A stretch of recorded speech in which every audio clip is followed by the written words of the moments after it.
Um, Thanks for coming. Nice out. We waited all winter for nice weather, and here we are. So thanks for coming. The fact that you're willing to put time and effort into your health is a big deal. Just the willingness is important, and sometimes we underestimate the willingness to learn and to apply and to try. So thank you for being here. My goal is that it's worth your time. So we're doing a couple of things.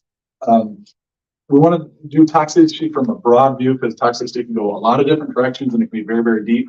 Today, I'm going to do an overview and I want to talk about the body and how your body's made, how your body detoxes really, how do we support it. So we're going to do a lot of the X's and O's and a lot of the look at your body. Next week, the team's going to be here. Amanda and Hillary are going to be going through more of a workshop, like helping you switch things over. You want to switch over your personal care products, your cleaning products, like the things that you do life with. How do we actually start switching them over?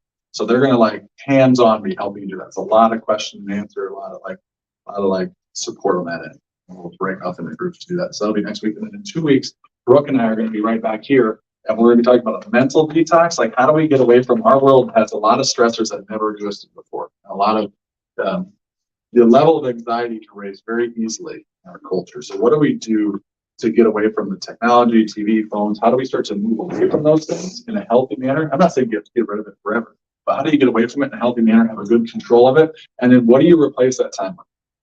Because if you're like me, I've had seasons where I'm like, yeah, get rid of no TV, none of it, no phone, none of it. I'll go extreme, but then I don't know what to do with my time, right? And so Brooke's great because she's going to share a lot of what she's learned through Supal Seminary and through Christian counseling, and what are the things that we can do to create a healthier mindset so we're removing things that are distracting.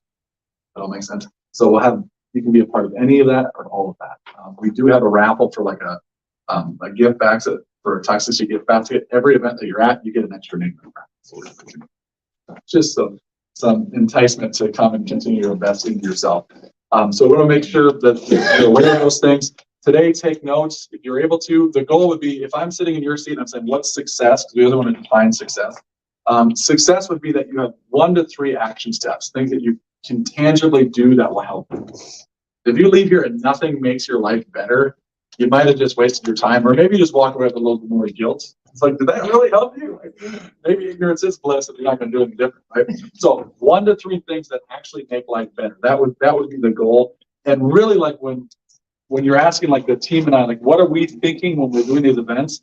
In my mind, I'm thinking the smarter you are, the more you understand it and are refreshed by it. Because hearing something is one thing, but hearing it enough times to live it is another thing. So we want to continue to keep important things in front of you, but also keep things in front of you in a way that you're developing skill, that your skill set is improving as time goes on, that you're saying, oh, the things that I'm doing this year, I didn't think I could do a year ago, or I don't think I would have been able to do 3 years ago, or when I first started, right? That you're developing that skill set, you're just mastering health at something. Does that make sense? So you're never fully arrived, but hopefully you're always progressing. Nod your head if that all makes sense. Great, sounds good. So with that being said, one thing I want to share with you is this. This is an image of just an acreage. I was just home the other day. I should have taken a picture of my in-laws. But my mother and father-in-law live in an acreage in northwest Iowa. And it's always interesting for me to talk to them about the amount of work it takes to maintain an acreage. Right? And they have a much bigger grove than this. But just seasonally, like there's times where you have to go into the grove, you have to cut wood and drag it out and burn it and trim trees and all sorts of stuff. Their house is 100 years old. It's really nice, but it's 100 years old. The amount of maintenance that goes into a 100-year-old house. They have a big yard. They have lots of stuff. They have wind like we just had. We were there on Sunday, and now they have trees to take care of, right? But my mother-in-law's concern is like, I don't know if I can keep up with the effort it takes just to keep this place the same. Right? And the reason I want to share that is this. Sometimes when I hear from people, they say, what's your health goal? And they say, I just want to maintain here. But they say it meaning, I don't want to do anything. And it's like, oh, that's not actually maintenance. Like, maintenance actually takes work. Like, you may not want to advance further than you are, but like, just staying where you're at over time takes work because as we age, just like as a house ages, it's harder to keep an old house, spotless or like in perfect condition than a 100-year-old house or a brand new house versus a 100-year-old house. Like, it takes more, right? As time goes on, our bodies are older. It takes a little bit more to maintain. And I think it's important to have that attitude of like putting in some effort.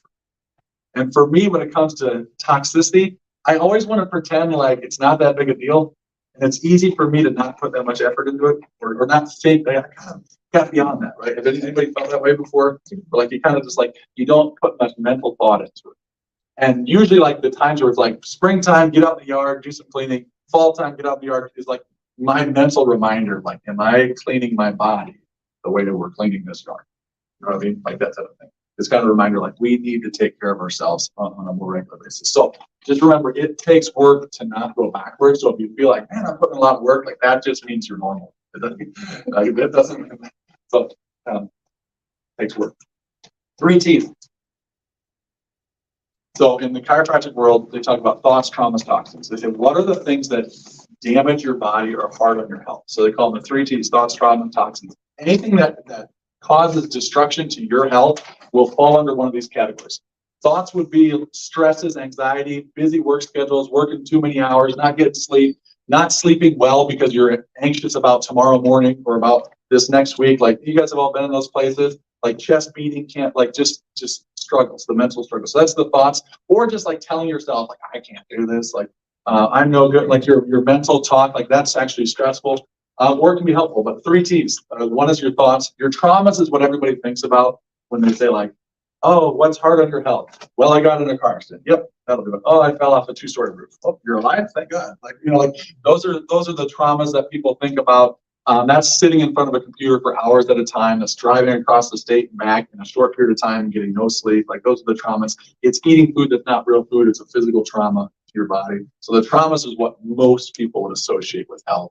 So thoughts, traumas, and then toxins. And toxins are the chemicals that wear on your body that affect you. And we don't always see it. It's not always as obvious as maybe something else. And the thing that's most challenging with toxins is they accumulate. What you're doing 10 years ago, over the course of 10 years, can accumulate and become a bigger issue today. Does that make sense? So it can be subtle. So be careful because it can be subtle. So all of these cause interference. They lower your body's ability to express health or express life. And then now we start to have issues. So you're not going to have the health or the healing that you would want to. This is, and so in our world, we say, yeah, but the foundation to your body working right is, can we remove interference and express life fully? And the thing that's so unique about the chiropractic world and the chiropractic principle is that we're really the only profession that's saying, we're not actually doing anything to heal you. We're just trying to get everything out of the way to let your body heal the way it's supposed to. Everybody else is like, we're going to treat your body with this. We're going to treat your body with this. It's like, no, your body's made to heal. Let's just help it heal. Right? And so when you're getting adjusted, we're removing interference, and you say the power is on, we're saying your body is literally able to express life and heal more fully. The power of the life that's in you is expressing at a higher level right now because of what just happened. Pretty awesome that it improves brain function, organ function. So that's what we talk about with that. The reason I share that is this: the overall goal is better health. So health is the goal. So turn to somebody next to you and just say, health is the goal.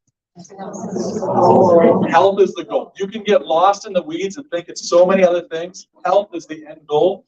And if you're focusing on health, you're going to do way better. And it's less stressful to learn what we're going to go through. And there's a reason, like, how did somebody smoke for 60 years and they outlive somebody that didn't? Right? Like, well, health is the goal. If one person has a rotten nervous system, their body's going to decay faster than somebody who smokes every day, which seems kind of crazy or counterintuitive, but health is the goal. How healthy is your body? I wanted to share a study with you guys that I thought was really interesting, just talking about like health over generations. So in 1940, there's this Dr. Francis Pottinger. So he did a study on cats, and he wanted to see over generations, how do things change? So he took a group of cats, he took 5 groups of cats, and the first group of cats, he fed very healthy, nutritious food. The other 4 groups, he was eating a bunch of junk food on purpose, like the worst food he could find, but keep them alive. Right? And then the cats would reproduce. And then he would say, what are we seeing with the next generation? And the next generation, and the next generation. They wanted to see, how do things change over generations of not having health be the goal? Because essentially what his goal was in doing this. With the groups fed junk food in the first generation, the poorly kids, in the first generation of the junk food cats, they developed diseases late in life. Those cats reproduced. The second generation developed the same diseases in the middle of their lifespan. And then the third generation developed the same diseases very early in their lifespan. Interesting? And just like it was accumulating, just passing on from generation to generation to generation, but getting worse. He found the third generation cat didn't even live long enough to reproduce. So he had to stop the study because they didn't have enough health to produce a fourth generation. But when he nursed the later generation cats to health, he could get them to a point where they were healthy enough to reproduce and pass on stronger, healthier. Kind of cool, huh? And so the reason I say that or share that relative to what we're going through right now, what I wonder in 2023, what generation of cat are we? Right? Are we first generation? Are we second? Are we third? Like, what generation of cat are we really as a culture? Because what happens is we start comparing ourselves to this generation, and we start saying, I'm doing better than so-and-so. Right? If the third generation cat is comparing themselves to somebody in that group, and then you have the whole group of cats that have been healthy the whole way, they're like, you're so sick. Like, you're the blind leading the blind here. You're all just sick as can be. And I think sometimes we justify not doing things better than we could because you're doing better than somebody else. Does that all make sense? So what generation are you? Right now, it's like things like adult onset diabetes, like that was always adult onset, even when I was a kid, and now it's not called that at all. It's just type 2 diabetes. Like, why do they change it? Because it's not adult. Like cancer is the second leading cause of death in kids between 1 and 15. First it's accidents, and then it's cancer. Like, that was never the case. What happened? Like, our generation is changing. And so as I prepare for this, I think to myself, just personally, like, how do I take the most out of this? I can't compare myself to this generation. Okay, so asthma and allergies have tripled. Obesity in children has doubled. In adolescents, obesity has tripled. There's a new era of autoimmune diseases. Autism has skyrocketed. 8 million children are on psychotropic drugs or mind-altering drugs. 1 in 4 Americans have insomnia. Hormone and thyroid issues are through the roof.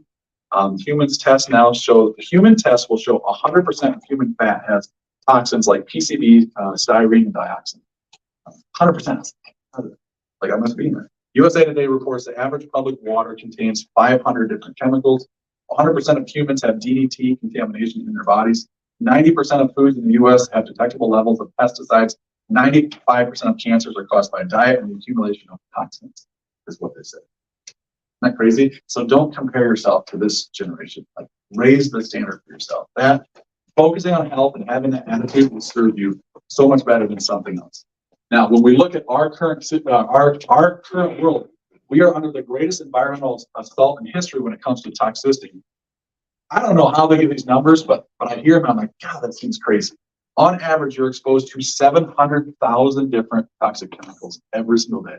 And it can be up to 2.1 million. 2.1. Like, who does the math on this, right? But the point is, it's a lot. Like, even if they're, oh, you were way off, it was 450,000 chemicals. Like, that still seems like, doesn't it, like 100 seem like a lot? Like, you know, and then it's like, holy, hundreds, thousands, right? And so it's a big number. So the goal is health. And when I hear that, part of me is like, well, can we even make a difference? And then the other part of me is like, thank you, God, that you designed your body to be exposed to that, and I'm not dead already, right? That I still am alive and well, and I'm still functioning, and I can still think, and we can have conversations, and I can still heal, right? It's like, man, is he powerful that our bodies can still respond to that. Because it sounds like we shouldn't even be able to survive that. But 2.1, health is the goal. What is a toxin? So how do we define a toxin? A toxin is a substance or chemical we encounter in our day-to-day life that can cause damage to humans, whether immediate or over time. And one of the big concerns is not the immediate, but the accumulation, that how it just builds up. Because toxins, your body will store it in your fat. It doesn't want these chemicals circulating because it causes problems, so it will store it in your fat cells to try to guard you from being negatively affected by it, but then it can accumulate in your fat as well. So that can be a problem. So your body's smart, but it's like, well, how do we get rid of this stuff? So this can wreak havoc on your body. So what happens is this. First, your liver will start to store it. As your liver fills up, then it will push it back into your, what they call your GI system, which is your large and small intestine. Then it will start to affect that, which then affects your microbiome, which is like all of your good and bad bacteria. So you start to have more digestive issues. This can create insufficiencies. We're not absorbing vitamins and minerals as well, because that's where we do a lot of absorption, is in our intestines. It can destroy gap junctions, which means it damages the cell wall of your large and small intestine, which causes it, when you hear about leaky gut, you have damaged cell walls, is what that essentially does. Now you have these GI issues. You can overeat because your body is starving for nutrients, but we tend to overeat the wrong foods. So we're not actually gaining nutrients, we're just feeding the problem. And then this starts to create malnourishment and even DNA issues or DNA damage. When it comes to toxicity, because it tends to be stored in fat cells, it definitely will affect your brain because your brain is mostly water and fat. That's the majority of what your nerve cells are. So water and fat. So now they're talking about there's like a new language where they talk about like leaky brain, where like things are starting to affect how the brain functions. So essentially playing a leaky gut, like a damaged gut, damaged brain from toxicity. So that's the world that we're living in currently, is we're exposed to these toxins. And the lie is that they're safe. The amount of things that are legal in the United States that are not legal overseas is staggering. In the US, we just kind of add stuff to it and say, well, let's just see how it plays out. And nobody actually cares how it plays out. Does that make sense? So we're told these things are safe. So we talked about there's stored, we're finding more and more things found in human fat. Here's what they found. They've noticed that kids are getting cancer at a younger age. Childhood cancer rates have risen 67.1% since 1950. Kids are being born with toxic burdens. And so now when they test babies, they say, okay, we just want to, they have to pick the things they're testing for. Okay, we're going to test for 400 chemicals that we think are extremely toxic and we don't think should be in a child. Let's test a whole bunch of babies and see what happens. Okay, newborns begin their lives with as many as 287 of the 413 chemicals that they tested for. On average, they'll have about 200 toxins in their body already. 101 found in all the babies. Every single one of them had at least 100 of the same ones. Of the 287 that most babies had, 180 were considered cancer causing. 217 could damage your nervous system. 208 could lead to developmental problems. So they're not even starting at camp. So what generation of camp are we? That's what I start to wonder with that, right?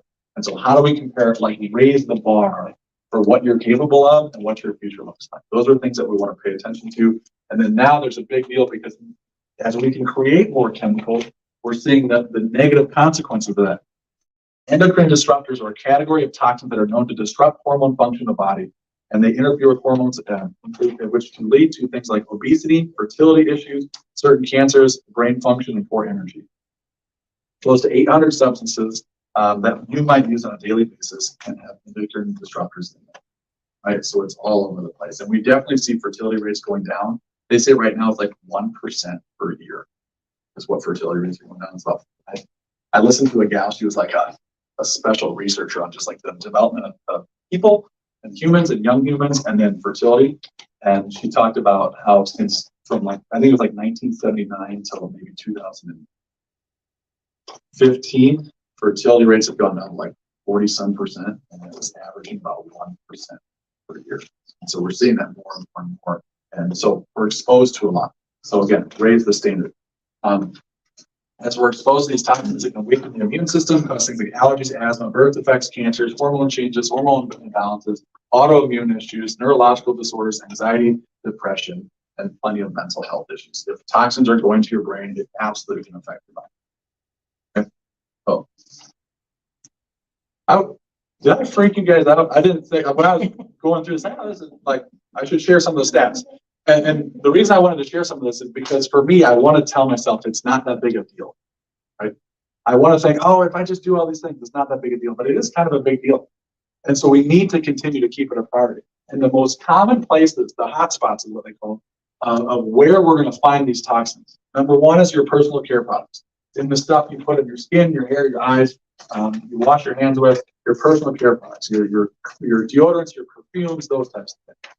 Number two is your household cleaners, your household products. This is why we want to focus on switching them over to less toxic or non-toxic at all. That's why we want to help you transition. That's what next week is all about.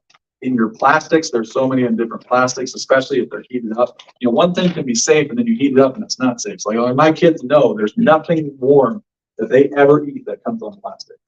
Like if we heat something up, it goes on a porcelain plate or a porcelain board. It never goes on plastic. And they just know that. Why? Because once you heat up something that should be fine, it may not be fine. Our low fat and our processed foods filled with GMOs, medications, and just the overuse of medications, and then air and water. So these are our main sources. So next week we want to help you switch that over. If you're wondering, like, what would be a sign, what would be a warning sign that I might be concerned about where I'm at? Constipation, bloating, gas, those are big signs that things aren't going smoothly. Headaches, fatigue, aches and pains like joint discomfort, nausea, hard to lose belly fat or just fat on your body, skin problems, food cravings, especially like when you desire like really badly stuff that you know is just garbage. You're like, if I eat healthy, I still desire the garbage like so strongly, it's hard to have self-control. That's not a good sign. Low energy, really bad breath, or just bad breath. Irritability, and then mood swings. So those are big things that are signs that you're getting to that toxic overload level, or you're beyond it. So my question, I want to say to you, but my question to myself, which I'm going to ask you, could you benefit from a focused detox? What do you think? Could you benefit? Is it worth your time? Is it worth your time and your effort? Because you're going to have to do that. Put in time and effort. Because it's easy not to give it the focused attention, but it's powerful when you do. And so, could you benefit? I think you could. And so, what we want to talk through is, well, what is our body? What are the things that we were given to remove toxins and help you heal? And how do we support that? Okay. I hear that this is good. Okay. So I feel like either you're sleeping or you're nervous. Okay. So number one, hey, did you all fill out that? Did any of you fill out that quiz that Amanda did, like the detox quiz? I'll go through the answers with you on that. How many detox organs do you think there are? Anybody? Any guesses? There's no wrong answer. Go ahead. 8. Nice. So 6 and 8. The answer that we had was 8, but it's totally inaccurate. So you could say 6, but it all is varying. But there's 6 main ones, and I think you have that on. Did I put that on your handout for you? Yeah. So you have the 6 main ones there, but there's actually 2 kidneys, so you could say that's 7. You could say your nervous system because it runs everything. One of the things that she saw when she got the number, she's like, I just Googled the number, so I just wanted a number, and it said 8 because it counted your stomach. And it's like, okay. Not normally like what you consider a detox organ, but I guess my point is your organs work together, but there are 6 main ones, and that's what we want to go through. So the first one is your lungs. So your lungs remove carbon dioxide, which is poison. I mean, I think you all know that carbon dioxide is a poison. I don't want to spend too much time on this, but it works with your other systems. If you're not circulating oxygen well, your other systems become toxic or become poisonous. So you're going to have issues. Your other organ systems aren't going to do as well. So your lungs are key, to support this organ. So my question is, how do you help your lungs function better? And this is actually, you can throw out answers. How do you help your lungs?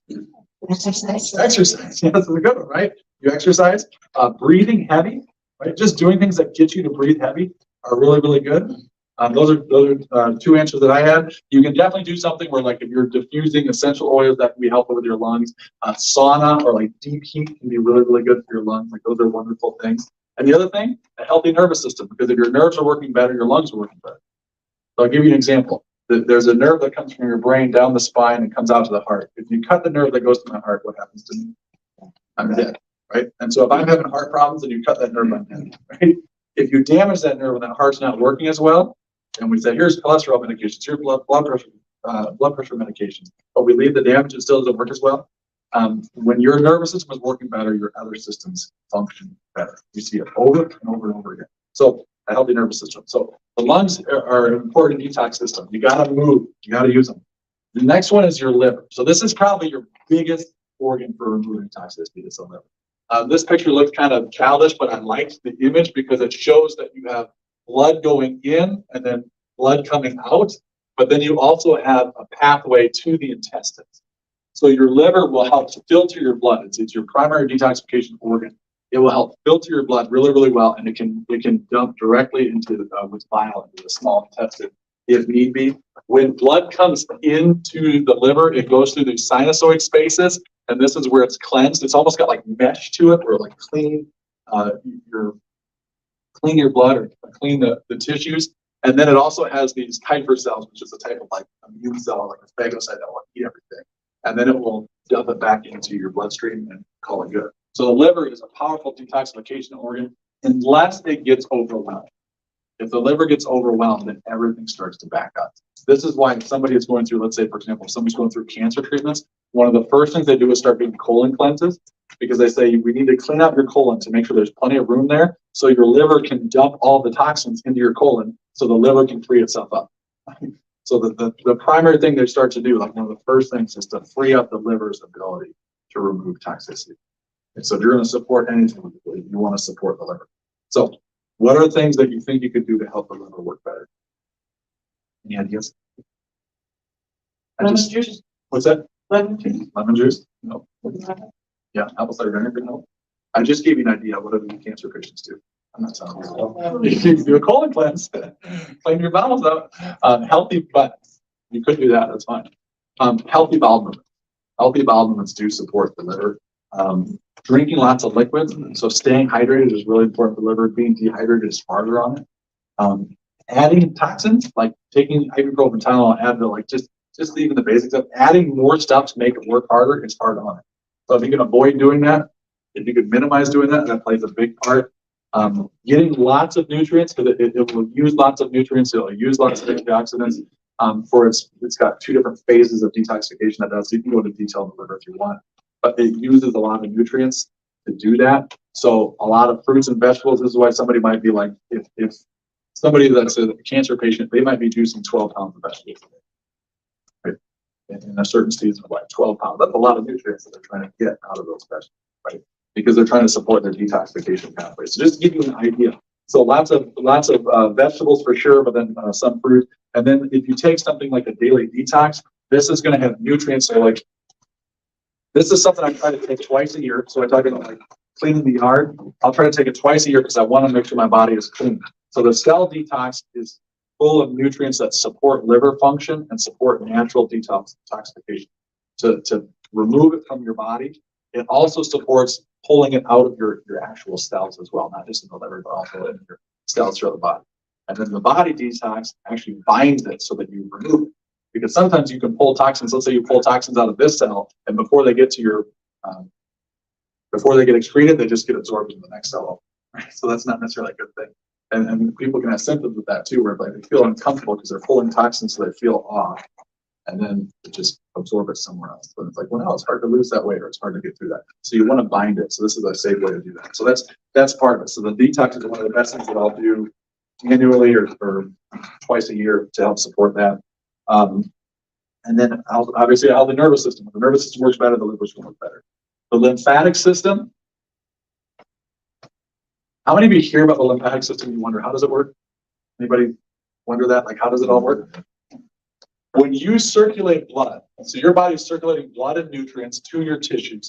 As it comes down in the capillaries where it gets really, really thin, like 1 or 2 blood cells thin. And that's where it actually can drop off oxygen or drop off nutrients. That's how it gets passed on to the rest of your body. And fluid can drop off into your cell, and then it gets absorbed back in, and then it goes right back up to your heart and you circulate. So that's how your body gets. It's how it delivers everything. That's the FedEx guy bringing everything, dropping it off, and taking off. Now, what happens is excess fluid just will pile up in these areas. And so now you just got a lot of excess fluid here. What do you do with it? Because it doesn't all absorb into the vein. The lymphatic system will absorb the excess fluid and then start to bring it back to your body. And then along the way, it has lymph nodes, which are large army bases of immune cells to process that fluid or what it's reabsorbing to protect you. It's saying, let's make sure what's coming back to your heart or back around your body is healthy. Does that make sense? So when you get an enlarged lymph node, your body's saying there's something that's not right here. It's stopping here. So you might feel it swollen in your throat or in the back of your neck or right by your pubic area or right in your armpit. The enlarged lymph node is your body trying to protect you as it's reabsorbing tissue. So this is a huge organ for supporting toxicity and actually for overall immune function. Your artery has muscle to push the fluid through, or the blood through. Your veins have valves to block it from backflowing. Your lymphatic system has nothing. The only way fluid moves through your lymphatic system is you move. The muscles around it, as the muscles around this area are moving and contracting, it pushes fluid through the lymphatic system. So if you sit all day long or you sit way too long, you might feel like blah because you sat for 8 straight hours and you just don't feel great. It's because your lymphatic system is working very poorly. And then you get up and you're on the move for a full day and you're like, yeah, that was a really active day, but it's really fun. And you're alert and you're energetic. That's because your lymphatic system is working properly. Isn't that kind of cool? But you got to get up and move. So knowing that, what would be something that you could do to support your healthy lymphatic system? Exercise, move, right? Get out and move and exercise. Plenty of fluids. You want to have a lot, like being hydrated supports all of this. I don't know if you're seeing the trend. A healthy nervous system and hydration does a lot of good. Movement does a lot of good for a healthy lymphatic system. Okay? The next one is your kidney. So your kidney is a similar thing. You have the artery that comes in, filters the blood, and then the vein that comes out, and then it comes down, and now you have urine. So, and then here it kind of shows the tubules how this all works. But essentially, it's pulling out of your blood what it doesn't need, so you can get rid of it. Saying this is the stuff we don't need. Let's get it out of here. So your kidneys are a huge detoxification organ. It's going to pull the chemicals in the junk that you don't need. What's a good way to support healthy kidneys? Drink water, stay hydrated. Absolutely, that's huge. Avoiding things like alcohol, like diuretics can be harder on your kidneys. A healthy nervous system would be good for your kidneys, right? You just think about like if the organ system works well and the body's communicating well, it's going to do significantly better. And then the last one, or let me have your skin. I guess I have two more. Your skin, and so your skin is going to do what? Protect you, absolutely. And then when you get really hot, what else does it do? Sweat. Those are the two main things that it does. Actually, its primary goal is protection. It's very, very good at that. And then it sweats, so it will remove toxins through sweat. It doesn't remove as much as you think it, like as much as maybe something else, but it does remove a lot of toxicity. If you hear things about like using a sauna, a traditional sauna where it just gets hot will keep the skin at like a certain depth. An infrared sauna can get deeper, so they say it has better detoxification properties because it can get down into these fat layers and actually help heat up and remove some of the toxins actually from the fat. So that's why infrared is touted as being better for detoxification. The other thing that works is if you get really warm from the inside out because you're moving, you can do that. You don't even need the sauna, right? So we think about the skin. What are ways that we can support healthy skin? Drink water. What else? Exercise. Absolutely. And then the other one is healthy fats are really good for skin health. So your healthy fats are phenomenal for that. If your intestines are doing better, your gut lining are doing better, your skin will do better. So a lot of people that have, like, I think about my own history. I had a lot of acne when I was young, and a lot of that had to do with my gut issues because I had leaky gut issues in my intestines. It showed itself in my skin as well. So if your gut improves, your skin will improve. And then the last one here, number 6 of the 6 that we're talking about, is your colon. And so when we get into your colon, the thing that's really special about your colon is it's going to absorb a lot of fluid. And it's going to absorb a tremendous amount of fluid. It's going to absorb certain nutrients. With the colon, it's a good image here for your large intestine, but it's similar with your small intestine. The wall of the colon is really important. When you're eating things that are high sugar, high carbohydrate, when you're eating things that are processed food, which is more of your rancid fats, like your cheap fats, something that can sit on a shelf for years and years and years and still taste the same, that's not ideal. It's more inflammatory, so it causes more irritation around the colon. And so just think you're taking sandpaper and you're just rubbing sandpaper on the inside of your intestines. That's what inflammation will do to your large and your small intestine. When that irritates the skin enough, you start to get leaky gut. That's essentially what that is. And things can get in and out a lot faster. If you continue to irritate that, that's actually when you start to develop major colon issues. So this is like stages of colon cancer. Colon cancer is one of the leading causes of death from cancers. Colon cancer is so common because we live in a generation where we don't do things that are great for our intestines. Does that make sense? So, but the colon is really important. We say, well, what are things that could support a healthy colon? Less sugar, less processed food, healthy fats. Healthy fat is really good. So if you're getting a good source of fat, like coconut oil, avocado oil, if you're getting good versions of fat, you're getting fat from bone broth, that fat will help heal the wall. So imagine someone took sandpaper to it and it's irritated, and now you're letting it heal. That's what healthy fat will do to the intestinal wall. So 2 of the best foods are a healthy fat and then bone broth. Bone broth is, they say it will heal and seal the gut wall. It's like your brick walls falling down and a mason company repairs the brick wall. That's what bone broth does to your intestines. It's phenomenal. And for generations, everybody that killed something would eat all of it, and they'd put it in a soup and a stew, and everyone would eat from it. And almost all of your food had bone broth in it from a real animal, and now we just eat the meat and we throw the rest away, right? So it's just a different world or generation that we come from, so we don't have food for our intestines or for our gut. Whole foods are really important because fiber in whole foods make a huge difference. And that's something that we don't get a lot from here, because we're getting parts of food, but the whole food is really good for fiber. Is this helpful? I feel like this is like more of like a class than a seminar. Normally our seminars are more energetic, and I feel like it's very important. But okay, so those are your main detoxification organs, and you say, well, why is this one important, the nervous system? Because it runs all the other ones. So we want to make sure that we're coordinating everything together. And I'm always amazed at how somebody can survive in the worst scenario. How does somebody eat junk food, smoke, drink, they do everything wrong, and they live to be 100 years old, and somebody else does everything right, and then they're hunched over, they're stuck in a nursing home, they're 60 or they're 65. So what's the difference? The healthier the nerves, the better the body will function. So it's about health. So just, you're not going to be perfect. If it's 700,000 or 2.1 million chemicals, you're not going to stay away from all of them. Just trust that if you focus on healthy things, your body is going to do better. I wanted to just share kind of an approach or an attitude that we've been looking at as far as like detoxification. So if you look at your body, let's say you think this is your body. This is something we've been talking a lot about as a team. So did any of you see these displays? This is a body that has no toxins in it. This is somebody that picks up a bad habit, but it's not that big a deal. It's no big deal. It's not hurting you, right? And this is 2 days of toxins or 2 drops. So we said if a drop is a day, 2 drops, and this is 2 weeks. And you just see the concentration start to change. So 2 versus 14 or 12, actually it's only 12. You see the difference, right? But you only see it over time.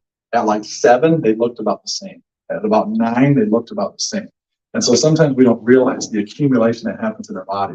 And so what I like to think about is like, if you could have, and now you're not even starting, like if you could start with a baby that had no toxins, and we're not even starting from there, like we're starting from a baby that looks like this, right? But if you could start with a baby that has no toxins and they have great habits, they're going to stay toxin free. But if they're slowly exposed to these toxins, eventually it starts to change the concentration, right? And it might not be away. From 0 to 12, they were getting away with it. And then now by 14, now I'm going through puberty or I'm going through all these things, and now it just must be hormone, right? And we blame it on something else. Or now we say, oh, it's a family, it runs in my family. It's kind of how it goes. And that's kind of the world that we live in, that we're just adding these chemicals. And then the goal of a detox or doing a really detailed cleanse is you're saying, can I stop adding the junk and can I start adding enough good stuff to change the concentration, to start to clean it out? And it takes some time. Does it look like it's getting cleaner? Okay, good. Because when I demonstrated it, it looked that way faster. Right? But it takes some time to do it, so it's not immediate. Just like it's subtle and it builds up, it takes some time. The challenging part is, what if you're trying to remove toxins when you're adding as much as you're trying to remove? You know what I'm saying? So the goal is like, we want to start removing and create the habit, but then we also want to stop adding. And that would be an ideal scenario if you're trying to say, what am I doing for my body? I'm adding less and I'm removing more. And you're not going to be perfect at it. You're not just trust that God made your body well enough. You can fill in the gaps and just do the best that you can. And if you have that approach, you're going to do really, really well. Actually, I thought I was going to destroy that visual. So the challenge, how do we do it? So I have written on your sheet a 7-day detox challenge. This is something I've gotten the habit of doing a couple of different times a year. One of the questions, or maybe, I don't even know if there's a question. One of the things on our promo, some of you guys might have saw it. It said, what's the difference between a cleanse and a detox? Did anybody see that? And the team said, what's the difference between a cleanse and a detox? And I was like, well, let me explain. Because it's something that was new to me. Or I guess I wouldn't use the language that way. A cleanse is essentially normally saying we're just trying to clean out the large and small intestine. That's usually a cleanse. A detox is anywhere else. What's the difference between a cleanse and a detox? Ideally, you're actually doing both, and most things should do both. But so this is, we named it the 7-day detox challenge, but this is something that's really going to be helpful. So for supporting good digestive health and good organ health, and then also you can start pulling toxins from everything else. So the first thing is, so for 7 days, and so I started this last Monday, so I've been knocking it out of the park, guys. And I said 7 days, but a lot of times my goal is to do it for 2 weeks, so do it for 14, but I thought 7 would be a starting point. But for 7 days, this is what you can have. This is it. You can have as much of it as you want, but this is all you can have. Water, bone broth, juiced vegetables. You can add some fruit to it to make it taste a little bit better. But you're juicing vegetables, cooked vegetables, and that's it. So that would be your food: bone broth, juiced vegetables, cooked vegetables. It's easier than you think because you can eat as much as you want. What I notice is the first day or two, I'm eating as much of the cooked vegetables as I can to get substance into my body. And then as you get into like day 3 or day 4, I go a lot longer stretches because your body starts adapting really quite well. But you want to make sure you space it out to do that. As you're doing that, if you add in the daily detox, you're supporting really, really good digestive health, and you're pulling toxins out of your cells and out of your body. You're not taxing your organs as you're removing toxins. That'll make sense. And you're going to do significantly better if you're trying to sweat daily. You're doing things to breathe heavy, get a workout, and get a sweat in. I don't care how you do it, but if you're getting yourself to sweat in the process, your results will increase. Because what does it do? It supports so many of these organs. When you hear that, does that sound crazy or does it sound doable? Both. A little bit of both, right? So when we say thoughts, traumas, toxins, what does your thought tell you, right? It's doable, but you've got to have a plan. If you don't plan for this or if you don't commit to it, then it gets really, really hard. And the thing that I think is really interesting when I do something like this, or if I do a longer fast, if I'm saying, oh, I'm going to do a 48-hour fast or a 72-hour fast, you get to the point where you're not more hungry than you are currently. Like, the moment you want to break the fast because you've gone 2.5 hours without eating, or like 4 hours, like I went a whole morning and I didn't eat, and then you're like, I'm ready to break this thing. It never gets worse than that. It really doesn't, right? So I just thought that's good. So that's it. So the water, the bone broth, the water is cleansing your body. The bone broth is healing and sealing the gut wall. You can make your own, which is probably the best way to do it. The last week I've had 2 gallons of bone broth. Nice. I heat it up like coffee and I just drink it out of a coffee cup. Warm. I'll add salt and pepper. Just give it a little bit of flavor. The other thing is you're juicing, so you're getting a tremendous amount of nutrients. So you're supporting your liver, right? And when you juice it, the reason why juicing or cooked is when you're doing something like this that's really good for the digestive organs. It takes a lot of energy to digest food. It does take a tremendous amount of energy. And so when you juice, you can pull the nutrients out of your vegetables without the energy of breaking it down. And then when you cook a vegetable, it's already partially broken down. It's easier for your body to digest than a raw vegetable. And a lot of times we can have irritation in our colon. So we talk about that gut wall where you put sandpaper on it. When that's irritated, breaking down raw vegetables can actually cause bloating and discomfort when your body hasn't overcome the irritation. So a week or 2 weeks, but we're doing a week here. A week of cooked vegetables and juicing is really a good way to get the nutrients in without irritating or bloating your digestive tract. That all make sense? With me on that one? And then the detox system, we talked about that. There's multiple parts of the detox system that help you. So it helps your traditional organs detox with, but also intracellularly. So the activated charcoal is huge. One of the things that we're doing with the detox is we're doing a buy one, get one half off, I think is what it is. They told me the language. Buy one, get one half off. So if you wanted to get 2 months supply of this, you can get 2 of them. So normally it's 2 for $110. Today, if you got it, it'd be 2 for $85. That's what it would be. I like to, one container of this would be 30-day supply, so you do a month supply. My hope for you is like if you really want to dive in, like all in and really get after it, you could start the daily detox this week as you do the 7-day challenge, and then show up to one or both of the other events to continue to be encouraged as you're advancing in the other areas of detox that you're doing. Does that make sense? So we kind of help you along the way. So you're really doing like a 30-day improvement, but it's 7 days that are intense. Does that make sense? I like to, if I really get after it, my favorite times to do it, or like the best times that I do a detox, is I'm trying to stay as clean as I can, and I'll do 60 to 90 days of this. And the reason 60, 90 days is because within 90 days, most of your cells will die and replace themselves. So as they're doing that, you can be pulling those toxins out of your cells in a really healthy way. I think the best times I've done that, it's not saying you have to, but 30 days would be a really great place to start.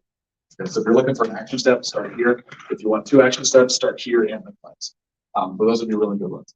Sweat. So we talked about sweating. We want to support healthy skin. So that's one of the things that we're doing. A couple of things, if you're cooking, so I think I have this on here, you can cook with like coconut oil. You can cook with your healthier fats. So normally, we'll cook with like, usually I'm sauteing everything. Coconut oil is usually what I'm doing when I'm doing my vegetables. You can use butter, you can use things like that. If you have a healthy fat, you can cook with that. It's debatable what you do with coffee. One person will say, I can't function without it. Another person will say it's not a big deal.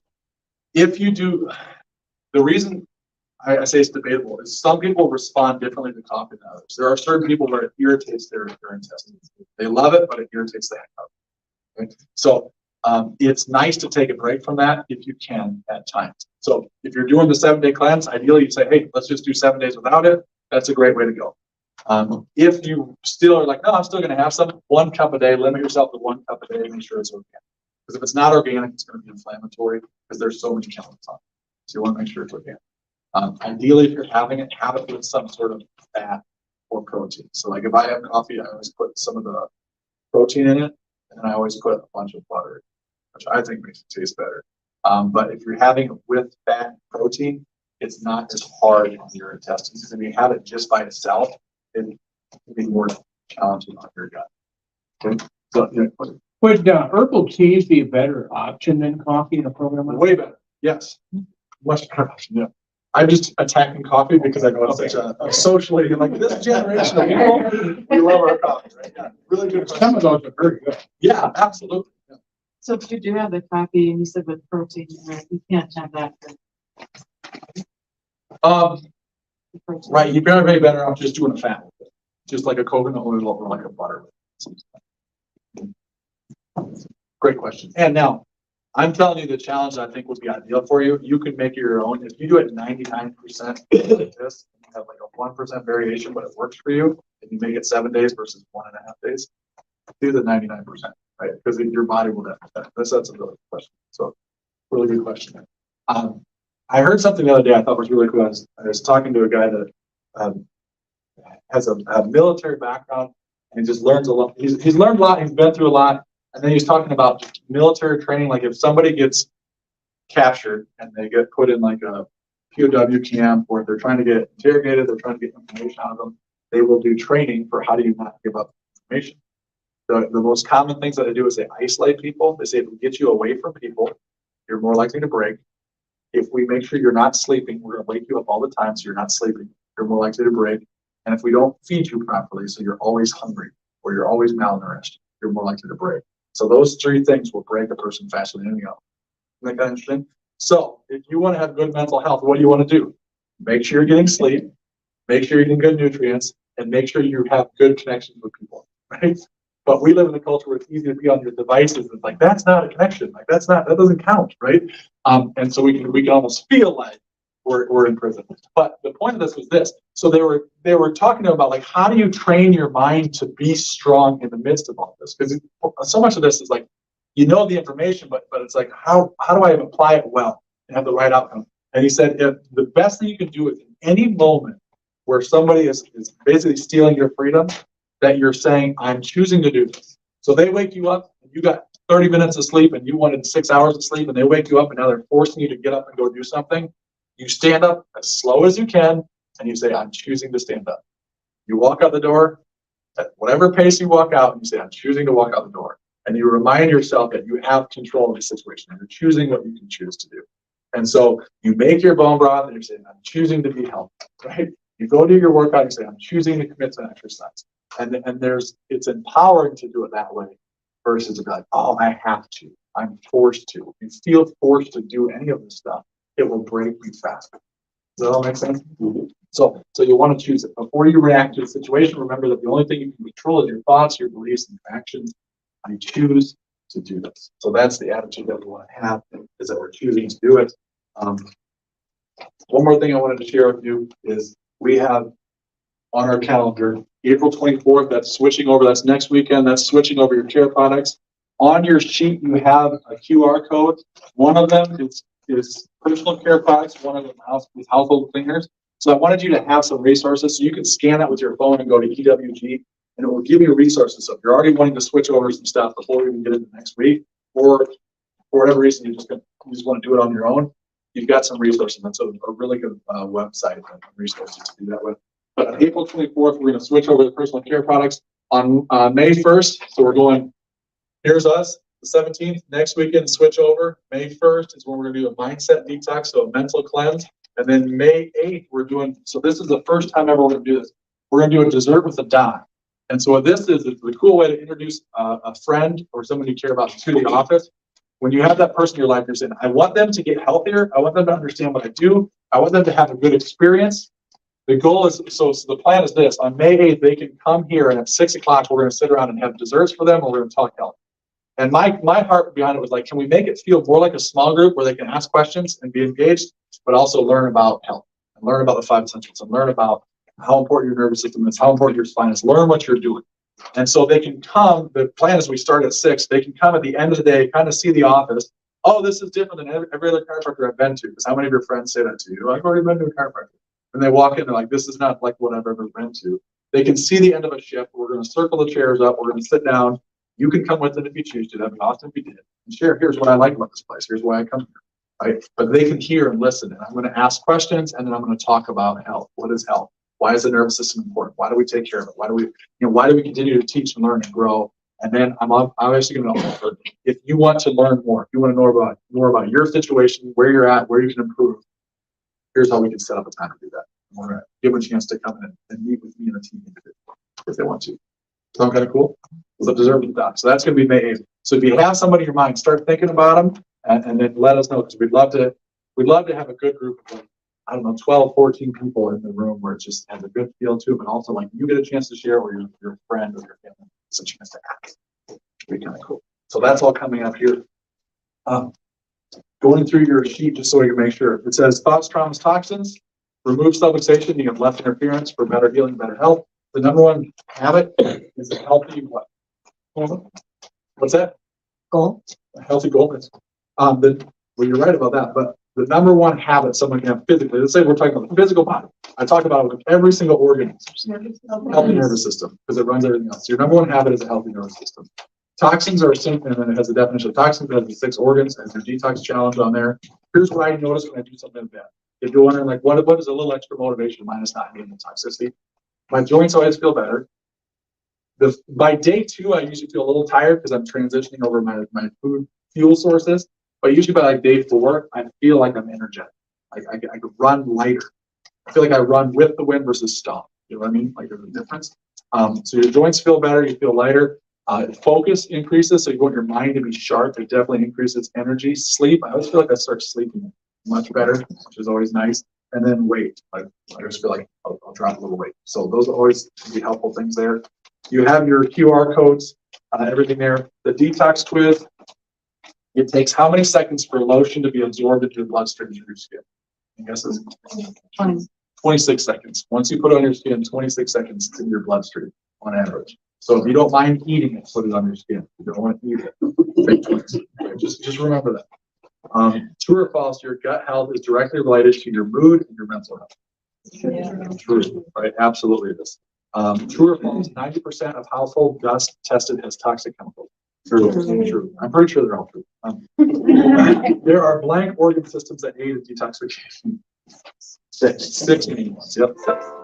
You could have probably put it in. We let that go.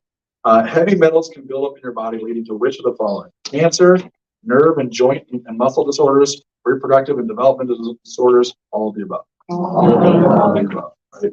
And then a detox versus a cleanse. That's what I wanted to share with you. Detox traditionally is your GI system, your large and small intestine, or a cleanse is traditionally your intestines, and the detox is traditionally your whole body or parts of your body.